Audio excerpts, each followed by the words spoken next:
It's the end of that 1:40 p.m. turn, and the French are really continuing to drive hard around La Haye-Saint, hitting the buildings in the orchard very hard, weakening even further those Allied defenders there, and coming very close to securing the area. Again, catching the jump on the Allies, advancing and assaulting before they can respond, particularly over in the right here. Marcognet's 3rd Division of d'Erlon's 1st Corps decided to finally charge and assault those Dutch-Belgian defenders, and they had 2 successes there on the left and on the right. Unfortunately, 1 stack of French defenders did rout, but they're beginning to push through and up onto the heights. You can see behind the lines here some of those routed Allied units, including more Allied cavalry, which is really weakening that Allied left flank and giving the French some opportunities over here on their right. So d'Erlon continues to push a lot of French disordered units in the area. I haven't rolled for reorganisation yet, but that'll happen in a moment. But there's still enough here to continue with that drive. And still, of course, again, the French have cavalry superiority in this area. Still another division out on the right here. We'll find out who that is. It's Denet's 4th Division. So they were sort of just holding in this area to protect the right, but they may be able to shift in and help with that attack, which is really going quite well on the Allied eastern flank.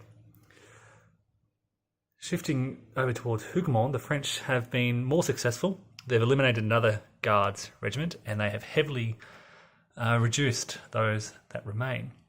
Lebeau's corps now beginning to help with the attack on the right. They're suffering heavily in that advance, but they're just clearing out the right-hand side there of Hougoumont, which is helping. This is actually Bachelou's division pushing through the paddock and the orchard. This is the orchard here in the middle. Foy didn't activate that turn, so his men didn't do much in the centre.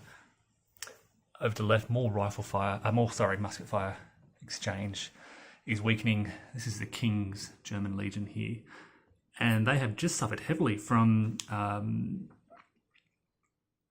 mainly from artillery fire.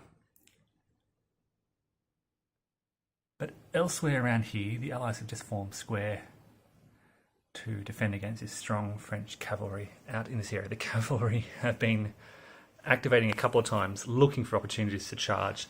They've sortied just a few times to try and test those defences, but they just haven't been able to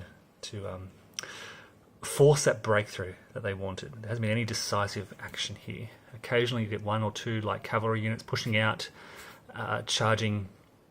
You can see some disordered units here trying to sort of crack a hole there. But Allied cavalry is also beginning to move up in this area. These white tokens represent Wellington's aides-de-camp, who are helping to activate this cavalry and get them to move in and just respond to those French cavalry advances. So the French are doing pretty well around Hougoumont. They're again grinding down those guards, and although it's nearing 2 p.m, it is working. We'll see how they go over the next hour or so. Towards the centre, here's the Allied view from around La Haye-Saint. Still a lot of defenders there behind the lines. We'll see. I mean, the Brunswickers haven't been committed yet. There's a lot of cavalry, Allied cavalry behind the lines. But further to the east, the Prussians are arriving in ever greater numbers. And we'll see what kind of impact they'll have.